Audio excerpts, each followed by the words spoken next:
Jean-Christophe, si tu permets, rapidement, sur les maisons de santé, et Jean-Christophe l'a dit très justement, Benoît Hamon propose leur doublement. Mais la problématique aujourd'hui, c'est qu'on est dans une espèce d'hyper-administration, avec les ARS qui décident de quoi ou de qui et de comment. Agence régionale de santé.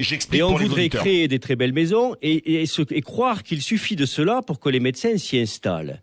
Mais justement, ils ne s'y installent pas. Pourquoi ? Parce que quand on crée des monstres, des énormes maisons médicales, avec des très grosses charges et des subventions qui sont là pendant 2-3 ans, mais qui peuvent très bien s'essouffler au bout de 2-3 ans, les médecins ne sont pas fous. Est-ce que vous croyez qu'ils vont aller dans une maison à 23 € l'acte ou à 25 € l'acte, pour ensuite se dire dans 2 ou 3 ans, si un ou deux de mes confrères s'en vont et si les subventions s'arrêtent, je ne pourrai subvenir aux charges de cet établissement. Donc ils n'y vont pas. Arrêtons tout cela.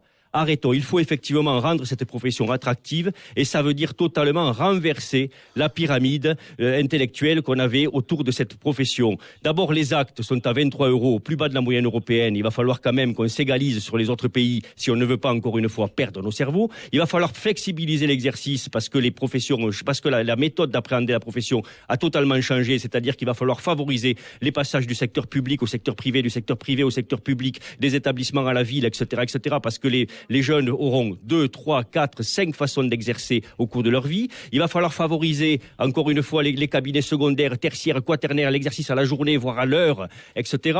Il va falloir que tout engagement de la responsabilité soit rémunéré. Je parle de la télémédecine, de la téléconsultation, etc. Il faut rémunérer tout ça.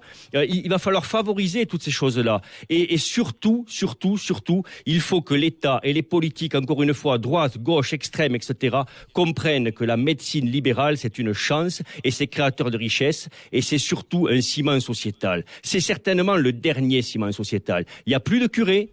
Et il y a une école qui va mal. Et le dernier ciment sociétal, celui qui à bout de bras tient la société et empêche que celle-ci s'effondre parce que nous sommes au contact de la misère humaine, sociale, sexuelle, professionnelle, et nous empêchons que tout s'effondre, c'est nous. Et si les politiques ne veulent pas comprendre que quand le tissu sanitaire s'effondre, le ciment se brise et la société va s'effondrer aussi, alors ils n'ont rien compris. On est véritablement devant une urgence et cette urgence, elle doit être traitée autrement qu'avec des solutions sorties du chapeau.